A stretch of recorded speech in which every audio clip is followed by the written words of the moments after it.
दोस्तों सुरेश अपने दोनों दोस्तों के साथ में डीजे की बीट पर डांस कर रहा था और पूरे तरीके से द्वार पूजा भी चल रहा था और इधर डीजे भी बज रहा था।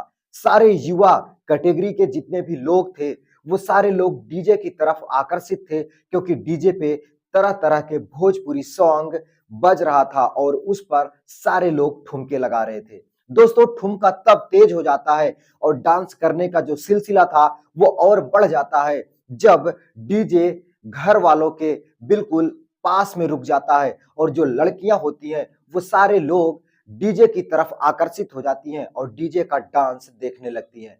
दोस्तों सुरेश उन सभी लड़कियों को देख करके उसका जो ठुमका होता है वो बढ़ जाता है और उसके जो दोनों दोस्त होते हैं और सुरेश वो सारे लोग और तेजी से और अच्छे से डांस करने लगते हैं क्योंकि वो जो घराती लड़कियां होती हैं वो सारे लोग इधर ही देख रही होती है। लेकिन तभी अचानक सुरेश की नजर एक ऐसी लड़की पर पड़ती है जिसे देखने के बाद सुरेश ठुमका लगाना भूल जाता है और अस्तबद्ध वहीं खड़ा हो जाता है और उसे देखने लगता है। दोस्तों वो लड़की कौन थी जिसे देख करके सुरेश बिल्कुल रुक सा जाता है और उसकी सांसें थम जाती हैं।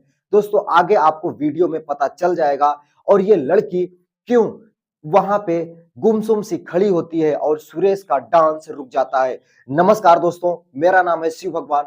स्वागत करता हूं इस नए वीडियो में। दोस्तों आज का वीडियो बहुत ही कमाल धमाल होने वाला है। अगर वीडियो आपको अच्छा लगे तो हर वीडियो की तरह इस वीडियो में भी एक ही रिक्वेस्ट कि अगर वीडियो अच्छा लगे तो लाइक करना और चैनल को सब्सक्राइब करके मेरा हौसला मेरा काफिला बढ़ाते रहिएगा जिससे मैं आपके बीच में अच्छा सा अच्छा वीडियो लेकर के आता रहूं। दोस्तों सुरेश की शादी आज से 3 साल पहले एक नेहा नाम की लड़की से हो जाता है। दोस्तों नेहा देखने में बहुत ही खूबसूरत और बहुत ही चंचल मन की होती है। दोस्तों नेहा पढ़ने में भी ठीक ठाक थी और नेहा जब सुरेश के साथ शादी होती है तो वह अपने ससुराल आती है। दोस्तों सुरेश नेहा से बेहद ही प्यार करता था और नेहा सुरेश से बहुत ही ज्यादा प्यार करती थी। दोस्तों सुरेश और नेहा का जो प्यार था वो एक दूसरे के प्रति बहुत ही अटूट होता है। दोस्तों नेहा हमेशा सुरेश के इंतजार में ही रहती थी और जब सुरेश आता था तब नेहा और सुरेश दोनों साथ में खाना खाया करते थे। दोस्तों नेहा अक्सर सुरेश के इंतजार में इसलिए बैठी रहती थी क्योंकि इसके ससुराल में अगर उसे कोई मानने वाला था, अगर उसकी कोई इज्जत करने वाला था तो वो कोई और नहीं बल्कि सुरेश ही था। क्योंकि उसकी सास, उसके ससुर और उसकी ननद और उसके देवर जितने भी लोग उसके ससुराल में थे वो सारे लोग हमेशा नेहा से झगड़ा करते और नेहा को बोली बोलते और तरह तरह की बातें करके नेहा को हमेशा दुखी करते। क्योंकि वो नेहा जो होती है वो एक गरीब घर की लड़की होती है, एक गरीब बाप की बेटी होती है। दोस्तों हमेशा उसकी गरीबी को आड़े लेकर के उसको तरह तरह की बातें बोला करते थे और उसे हमेशा ये बोला करते थे कि तू इन चीजों को तो देखी भी नहीं होगी जो आज यहाँ इस्तेमाल कर रही है। दोस्तों उसको ये भी बोला जाता था कि तो तेरा बाप तो इतना गरीब है तो वो तुझे इन सारी चीजों से कभी भी जानकारी भी नहीं होगी और तेरे पास तो कभी होंगे भी नहीं। तू गरीब बाप की बेटी है, तुझे क्या पता कि ये सारी चीजें कैसी होती हैं। तेरी किस्मत अच्छी थी जो मेरे घर में तेरी शादी हो गई और आज इन सारी चीजों की मजे ले रही है। दोस्तों इन सारी बातों को सुनने के बाद नेहा बिल्कुल रोने लगती थी और दुखी हो जाती थी और सोचने लगती थी कि मेरे पापा गरीब हैं तो इसका मतलब ये नहीं है कि ये सारे लोग हर समय मुझे मेरी गरीबी का आड़े लेकर के तरह तरह की बातें करते हैं।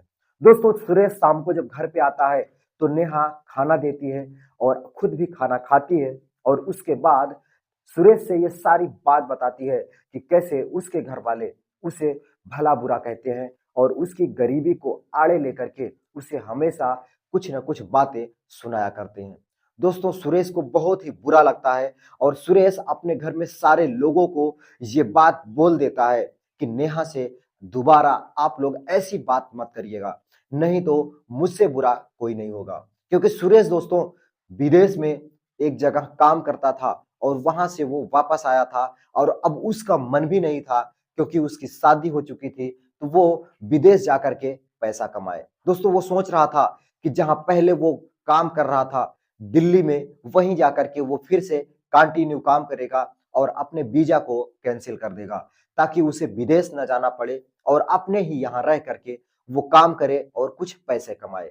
दोस्तों सुरेश अपने घर वालों को धमकाता है कि अगर आप नेहा से ऐसी बात करेंगे तो मैं अगले ही दिन नेहा को लेकर के दिल्ली चला जाऊंगा और हम दोनों वहीं रहेंगे। तब आप लोगों के समझ में आ जाएगा कि नेहा पूरा घर का काम करती है, सारे लोगों को संभाल के रखी है। अगर जब आपके जिम्मेदारी सर पर आएगी तब आपको पता चलेगा कि नेहा कितना काम करती है। दोस्तों घर वाले भी उसके इस बात से वाकिफ थे कि नेहा पूरे घर को संभाल रखी थी और पूरी जिम्मेदारी अपने सर पर उठा रखी थी। दोस्तों वो लोग अगले दिन नेहा से फिर से वही कड़वी बातें करना शुरू कर देते हैं और मौके पर सुरेश आ जाता है। दोस्तों नेहा भी सुरेश को देखती है तो पलट करके जवाब भी देना शुरू कर देती है, लेकिन इस बार उसे ये भी नहीं पता था कि वो जो लड़का सुरेश है वो इन सारी चीजों को देख रहा होता है। दोस्तों सुरेश को लगा कि उसकी बीवी ने ही कुछ गलत किया है और उलट करके झगड़ा कर रही है। दरअसल बात कुछ और थी। वह रोज बातें सुन सुन करके नेहा तंग आ गई थी, लेकिन आज वो उलट करके जवाब दे रही थी। दोस्तों सुरेश भी आकर के नेहा से ही झगड़ा कर लेता है और नेहा को वहां से भगा देता है। दोस्तों नेहा को बहुत बुरा लगता है और उसे बहुत दुख भी होता है कि उसका पति जो कभी उसके साथ हुआ करता था, आज वह भी अपने घर वालों की तरफ हो गया है और नेहा को वहां से भगा देता है।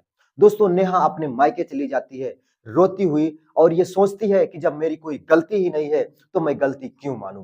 दोस्तों नेहा जाकर के अपने ससुराल में रहने लगती है और इधर सुरेश और उसका पूरा परिवार रहने लगते हैं। दोस्तों सुरेश को तरह तरह की बातें बता करके भड़काया जाता है और उसके रिश्तेदार भी तरह तरह की बातें करते हैं कि वो लड़की ठीक नहीं है, अगर ठीक होती तो घर छोड़ करके नहीं जाती। और ये भी बताया जाता है कि अगर वो घर छोड़ करके गई है तो खुद ब खुद आएगी, तभी तुम उसे अपनाना।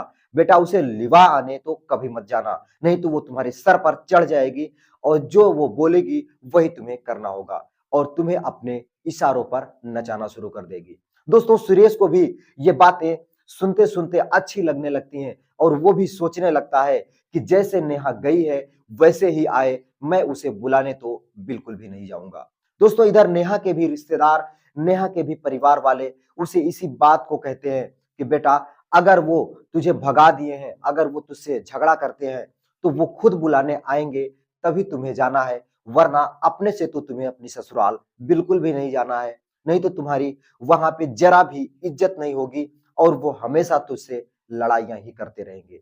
दोस्तों नेहा भी सोचती है कि बात तो ठीक है, वो अक्सर मुझसे लड़ाइयां ही करते हैं, अगर मैं फिर से अपने मन से चली जाऊंगी तो वो लोग और भी ज्यादा मुझे गलत साबित कर देंगे और मेरे साथ अक्सर लड़ाइयां करते ही रहेंगे। दोस्तों नेहा और सुरेश दोनों एक दूसरे के इंतजार में इसीलिए बैठे थे कि सुरेश सोच रहा था कि नेहा खुद आए और नेहा सोच रही थी कि मैं खुद तो नहीं जाऊंगी जब तक सुरेश मुझे बुलाने नहीं आएंगे। दोस्तों इन्हीं बातों में धीरे धीरे समय बीतता चला जाता है और 3 साल का लंबा समय बीत जाता है। दोस्तों एक दिन सुरेश अपने ससुराल के गांव में अपने एक दोस्त के बारात में जाता है और उसे यह भी नहीं पता होता है कि उसकी जो बारात है उसके दोस्त की उसके ससुराल के जस्ट पास में ही जा रही है। दोस्तों गांव एक ही था लेकिन था तो काफी दूर पर, लेकिन वो जो लड़की नेहा थी वो उसके दोस्त की जो होने वाली पत्नी थी जिसकी बारात में ये लोग गए थे, उसकी सबसे अच्छी दोस्त थी। तो दोस्तों वो दोस्ती के नाते वहां पे गई हुई थी उस शादी में और ये लोग डीजे पर डांस कर रहे थे। दोस्तों सुरेश अपने दो दोस्तों के साथ डीजे पर डांस कर रहा था और उसका जो एक दोस्त था वो दूल्हा बना हुआ था। दोस्तों उधर द्वार चार भी हो रहा था और इधर डीजे पर डांस भी हो रहा था। दोस्तों बहुत सारी लड़कियां डीजे के डांस पर जो लड़के डांस कर रहे थे उनकी तरफ आकर्षित होती हैं और वहां खड़े होकर के डांस देख रही थी। दोस्तों सुरेश अपने दोस्तों के साथ में वहीं पे डांस भी कर रहा था और जब उसकी निगाह अपनी पत्नी नेहा पर पड़ती है तो वो रुक सा जाता है और उसके डांस स्टेप भूल से जाते हैं। दोस्तों वो एक जगह खड़े होकर के नेहा को देखने लगता है और नेहा की भी निगाह जब सुरेश से पड़ती है तो वो भी चौंक जाती है और उसके आंख से आंसू बहने लगते हैं।